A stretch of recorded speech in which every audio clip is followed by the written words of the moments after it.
guys, nakapasok na kami sa Camden A. Dumaan lang dito. Punta kami ng Lawakan. Ayan guys.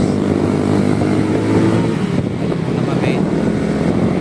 Ayan, nakikita nyo naman. Ganda ng mga puno. So guys, kukunti pa lang tao ngayon. Kaya ganyan. Pero yung bahay na yun.